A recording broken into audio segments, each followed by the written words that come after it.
Welcome back dito sa PLDT Home Montero Philippines Superliga 2016 Invitational. Ako si Chino Luis Pio. Ang Geta Baquero re-aggravated the shoulder injury and that is definitely a big loss para dito sa Photon Toplander. Ang sabi ni Coach, everybody should help out in covering all the bases at itong kanilang libero na si Sarina Bulan will have to step up as the libero for this game. Coach also reminded her team na taas lang ang bola and no pressure. Tingnan natin how they will fare dito sa ating fourth set. Balik sa inyo, Chiki and Tex. Thank you, Chino. Malaking kawalan nga yun, no? Na nawala si Angelita Baquero. Napakasakit for the coach. Oh, but you know, as with any coach, you go to war with what you have and not with what you want. So tuloy ang laban, whether nandun si Angge or not. We're waiting for some highlights here of that fourth set, no? Here you've got it. Yun, itong Masangkay really ran a good offense. No? Petron was passing better. Medyo tumirik na lang itong Photon dun sa bandang dulo ng set. Parang collapse. Parang defensive lapses. You know what? Maybe the Toplanders baka pwede humingi ng tri-active fuel dito sa Petron, no? To get them going. Hindi kaya ang ibigay nila yung diesel.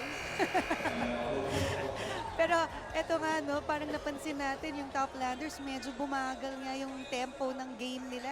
Ibang-iba dun sa first set. Tapos lalo pang nawalan si Baquero, nagkaroon tayo ng a little kakulangan sa paggalaw sa likod, sa floor defense. Dapat nga talaga tulungan. Yeah, and that will limit DMAC from running on That's offense. right. No? Kasi when they were passing the ball really well in the first set, ang ganda ng takbo ni DMAC. She was running good offense, keeping Petron off balance. That was second set, she on the other foot. Third set, medyo nagsabay sila. I mean, okay naman yung performance na, 25-22. We couldn't call the score right away. Pinuran na lang agad sa overhead. Correct. Okay, action continues here. Mina Ganon. Oh, I thought that was 4 balls, but wala namang kinol yung referee. You know, pag hindi nag-call ang referee, the play continues. That's right. You play the whistle, not the play. And Mina Ganon, no, probably baka na-guilty, no? Hindi niya pinasok. Oh. A good serve there from Patio Rindein. Nahirapan si Mina mag-receive. So, it's a free ball. Chance play. Dana Henson. Wow, ang ganda naman ng save ni Bang Pineda. Chance ulit ito. Ito na si Ortiz. That's a good run there by Jen Reyes. Kahit na alam mong mukhang imposible, the mere fact that she ran after that ball. Good sign. Yeah, good sign. And for all you volleyball players, effort, attempt lang sa bola. Yes. That's all the coach wants. Kailangan yan. Patio Rindein, effort na effort din sa service. Wow! Yun ang mas may effort. Ando ng blockers ng Photon Toplanders, walang nagawa. Maganda yung itong... Maganda yan, pero sabihin natin ito, this ultra-fast spike is brought to you by PLDT Home Volterra, the ultra-fast LTE for a happy family. You were saying, Tex? Yan. Yung palo ni Micah Murada, ang tawag dyan, yan ang lihis. Oh, super. I think she's mastered the art of lihis. Micah Murada, no? Ang ganda ng arm swing niya. Taas tumalon. Ang taas tumalon. Tapos pag sa air, nililiis niya yung wrist niya, di ba? Oh, it's wrist away. action, no? Wrist away lang talaga. Good serve. Oh, that's a good first ball for Bulan. Oh my goodness, a facial there. Yun ang kailangan din natin mag-facial from time to time. At polluted na ang air sa labas. Huwag naman yung ganyan. Pero ito talaga.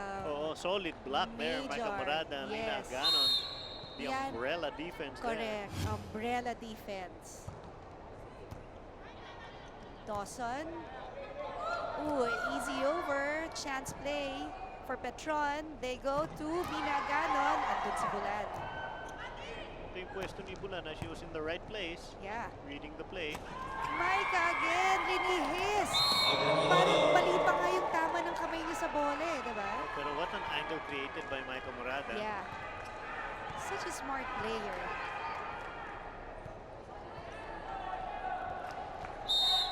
Again, ito si AC running good plays here for her team. Good serve, good first ball there. Good save by Masangkay. Setup of Bam to Pontillas. Bulan was there. The setup goes to Dana. Bam Pineda, good first ball. Hulog. Pero nandun si Di Makulangan. Ortiz goes to Henson. Go niya ng paraan. Masangkay runs this play to Pontillas. Power tip. Bulan was there. Dawson. Bam Pineda got her ball. Mina Aganon. Sharp hit. Nagkagulo pa doon ang Toplanders. Ito si Mina Aganon. Napakaganda naman ang pwesto ng bola. Kung saan niya hinulog. Yeah, Dawson caught watching there. Nadala sa transition, no? Sayang yun. Ang ganda naman kasi ng run ng play na yun. Akala mo, titirahin ni Aganon ng malakas. And then, suddenly she says, no na lang. Here goes Masangkay again. Targets Bulan. They go to Dawson again. Good save there. Using her foot, Pontillas. Why not? Pwede naman yun. Buhay pa rin. Good save. Chance ball. Napakaganda. Ito na si Dawson. But this time, ball does not go over. What can you say about that last run? Hey, you know what? GNP yan. Gawa ng paraan. Balik yung bola. Yan ang mission. Natawid ng tingnan mo naman. Diba? Legal ball. Yeah, that's a legal ball. Everybody appreciated the effort of Petron. Ang maganda ito si Aiza Pontillas. She did the block pa. Oo, bilis kumilos. She napwesto niya talaga. Oo. Mina Aganon with a tip over. Nobody attempted to get that ball. It was high. It was slow. What happened? Spectator sport dito by si Dawson, no? Tingnan mo, twice na siya nahuli dyan. Heels on the ground, Cardinal sin in defense. Dawson with a good first ball. Eto, setup goes to offset na yun. Hindi masyadong marami yung set. So the first technical timeout ends 8-2 with Petron on top. And we will be right back. Different people, men, women, young, old, everybody enjoying the volleyball action today. That's a good serve by Masangkay. The Toplanders ran a play, gave it to Mike Ortiz, and an immediate point for them. Oh, nice. Masarap yan, for a coach coming from a timeout, technical timeout, and you execute your play kasi you did the basics, no? Ni-receive mo muna, naka-running attack ka tuloy. Tama. Di Makulangan, a good serve. Nahirapan si Bam Pineda doon. Pero si Marika Morada, tinarget ang zone 1. Sayang nandun na si Di Makulangan last moment. Nag-iba ng isip. Kala niya out. Kala niya out. Okay, so this ultra-fast spike is brought to you by PLDT Home Ultera, the ultra-fast LTE for a happy family. Dana Henson again, pero nakuha ni AC Masangkay, sinetap ni Pontillas, to Mina Aganon, ang lakas ng palo ni Mina, but Dawson was there for the block. I hope that helps Dawson get on the defensive side of the ball, no? Dalawang beses siya na huli ni Mina Aganon dun sa hulog. So kailangan talaga ng good first ball itong Toplanders because lagi na lang nabibigay ni Di Makulangan yung bola kay Henson eh. That's a good play run by Masangkay. Nicely executed by Rosario, you were saying? Yeah, tsaka it's designed. Kasi they want the reception in zone 2. Halos ang approach si Rosario, halos zone 4 na siya eh. Oo. So parang sibat na yan. Oo, sibat. I think talagang ang design yun. Got here in the in, got that. Oh, wow! Ang ganda ng bagsak ng bola ni Araneta, hitting the corner of zone 1. Indefensible din yan. Oo. Pero ilang beses naman pupunta dun yung bola. Paano ba na-defend ang zone 1 tsaka zone 5? Paano ba yun? Well, the wing defenders, no, they have to be honest first. It really depends on where the play is developing. Okay. So Diba? can you explain to us when you say the wing have to be honest? Honest kasi Hindi sila naglalay? some, Sige, ano? some wing defenders kasi cheat up. Okay. And when you cheat up, pupunta ka na doon, you're protecting against the hulog. Okay. But in fairness to some defenses, it's designed that way. Ang ang onus diyan is really ang malaking trabaho diyan sa back row are the sweepers. Because they have to sweep to those down the line shots, lahat ng talsik ng check ball, kanila yan. Kailangan mabilis ang galaw nila. During my time, I had to play sweeper even though I was middle blocker. Wow, and you were how many pounds lighter, you said? Choppy. Bang Pineda hits zone 1. Earning that point. Simpleng-simple lang si Oo. Bang Pineda, no? Just saw the open court. That's right.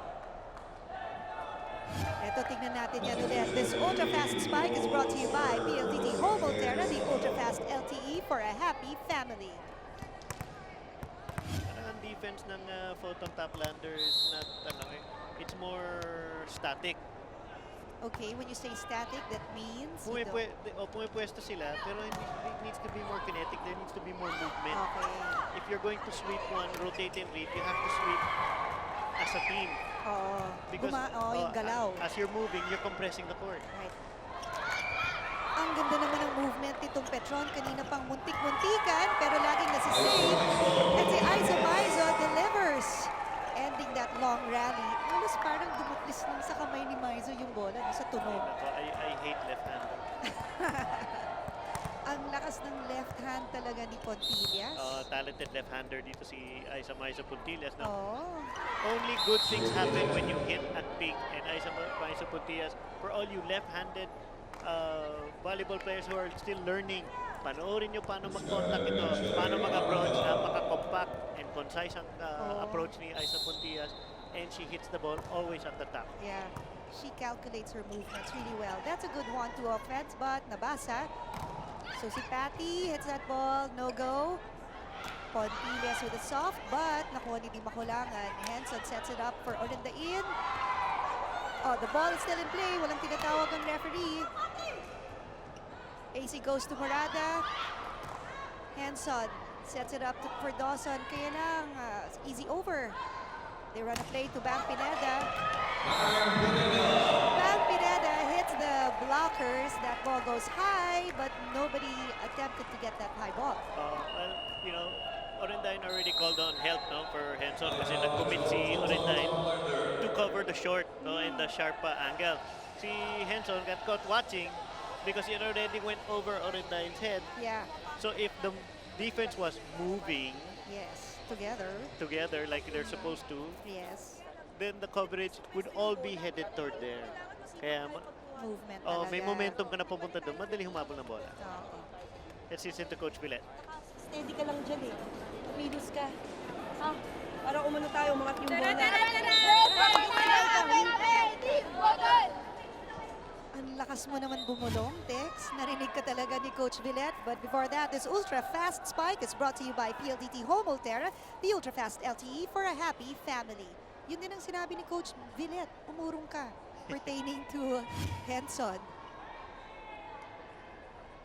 So now, Bam Pineda is up to serve for Petron. That's a good steady serve. Dawson, nahirapan. Over na lang. So AC sets up Micah Morada. Linihis na naman niya yung bola.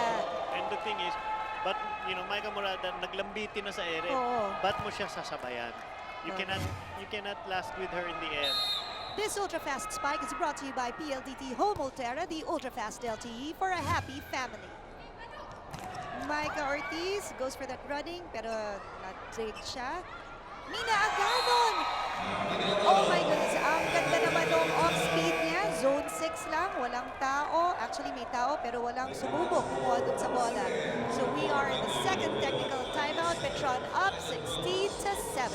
And the Thai Denmark Super League 2016. Magaganap din sa MC Hall, the Mall Bangkapi, Bangkok.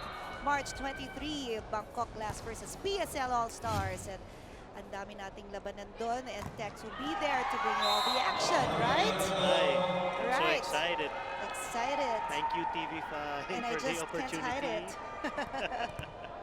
Mamaya na yung dance of joy. So kailangan may pasalubong, hindi pwedeng wala. At ayoko ng kiss. Kailangan yung totoo. Uwi akong elepante. Dawson, nahirapan dun sa service ni Bang Pineda. to the technical timeout now, we're able to listen into Yes. Coach Villette. She's just questioning the effort of her team. Namabagsakan sila ng bola, meaning you're not defending, no? You are watching. Yes, medyo mabigat kasi yung paan nila.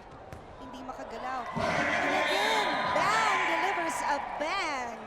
Sabi nga ng ating Barker, napakaganda ng services ni Bang Pineda eh. Very loaded. Tsaka nadidirect niya kung saan niya gustong ibigay yung bola. So ngayon, pasok muna si May Makatuno at si Ivy Remulla. Pahinga sandali si De Maculangan at saka si Dawson. So will they put a stop to Bang's floater? Kita mo nag-float yung bola niya sa air eh. Patty, you're in the in. Parang off yung take-off niya. Well, I mean, miss ball situation, no? So, GNP na lang yan. Gawa ng paraan. I mean, you cannot play that cutesy there near the net na surgical precision. So kung kailangan talaga, o nga, placement mo na lang. So here we go. On a placement siya, but si Bang Pineda is there. So Nunag, Makatuno is there. Set up, goes to Orindain, hinabol niya. Nice up by Pontillas. Mina Aganon, hulog, Makatuno is there. Bulan sets it up, but hindi nakapwesto si Orindain. So AC runs a play to Nunag. And she hardly hit that ball. Parang nauna yung talon niya. Di ba, I mean, as the middle attacker, Yes. may contact ka sa bola, so may chance na magpuntos yun. And that's exactly what happened. Ngayon, ang Petron is up 21-17. Ano na ba ang game plan ng Photon? How are they going to stop Petron? Lagi naman yun, there's always that puncher's chance, no? Kasi you just have to do the basics first. You have to go and rebuild yourself during the set. Unfortunately, no? Balik kayo pa. Receive lang. Defense, play honest, and cut down on those silly errors. Like a net infraction. So, like net that. infraction, naghahabol kayo. Play discipline. Di ba? Live na ang boom net, eh. Not like in last season, no? Only the white of the net was the one na infraction. So tingnan natin, ano bang play nito? They go to Patty Orindain, who tries to come up with an off power. Pati ako na-off na. You know, ilang beses niya ginawa na hindi pumasok. I Oo mean, nga, dapat after a mistake like that, baguhin mo na. play deep na, di ba? Oo. Trust your blocking defense. Tsaka you have to know where you're coming from. If you're far, hit that ball. Nice serve here from Ugalde, who just entered serve Petron. Remulla, off-speed hit. They go to Ces Molina. O yun din, si Ces Molina. Ang ganda ng play na ginawa niya. It wasn't really hard. Hindi, maganda yung approach ni Ces Molina. Compact din yung approach ito. Kaya nga, ang ganda nung pagkabagsak ng bola niya eh. Na-off lang niya sa mga blockers. Ito, Makatuno, sets up Remulla. Parang wala talagang magandang nangyayari dito sa Photo Top Ladders, but at least they came out with a good first set. Ending that 25-14 lang ang Petron. Kaya lang in the succeeding sets, hindi na masyadong humabol. Second set, 25-16. The third set, medyo humabol sila, 25-22. But this particular end to match, it's 25-7.